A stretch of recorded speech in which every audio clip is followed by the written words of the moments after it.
Borderless 18:9 displays seem to be the next big trend for smartphones, and LG wants to get its foot in the door before the rush.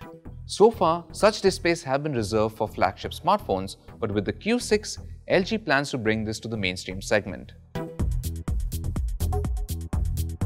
Even with a 5.5-inch screen, the LG Q6 is one of the most comfortable smartphones around thanks to its taller and slimmer body. LG has used 7000 series aluminium for the frame, which gives it rigidity and makes it feel really solid in the hand. However, the glossy plastic back is prone to smudges and picks up minor scuffs quite easily. The 18:9 full vision screen looks great thanks to its brightness and contrast. It would have been nice to have an easy way to check notifications, as there's no LED indicator on this phone. For a mainstream device, the LG Q6 isn't very powerfully equipped. It has a budget-level octa-core Snapdragon 435 SoC, which does a good job with regular messaging and social apps, but does struggle with 3D games. There's also 3GB of RAM, 32GB of storage, and 4G VoLTE support. Thankfully, this phone has a dedicated microSD card slot for storage expansion. We're glad to see LG using a recent version of Android, and security patches are fairly up to date. There's heavy UI customization on top of Android Nougat, but you can dial it down in the settings. You can also change the way downloaded apps scale to fit the display, so you can have the games fill the entire screen. The game battery saver feature is interesting, as it's supposed to adjust the quality of graphics rendering and frame rate in order to reduce battery drain. Dropping the quality to the lowest setting has a visual impact, but this doesn't really improve frame rates for heavy games.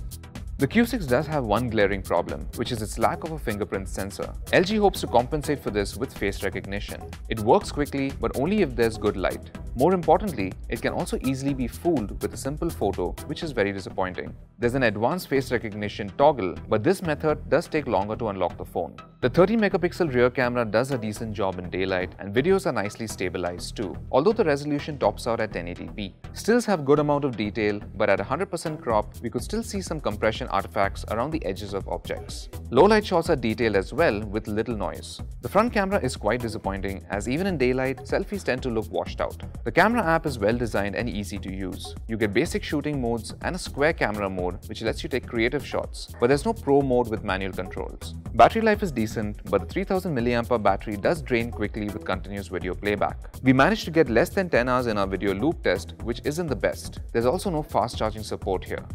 The Q6 gives us a glimpse of how the mainstream segment will shape up in the months to come, as flagship features make their way into affordable phones. LG gets many things right with the Q6, like its build quality, a great display, a comfortable size, and feature-rich take on Android. However, it is lacking some basic features that we now take for granted, and raw performance isn't really up to par compared to some other options in this same segment.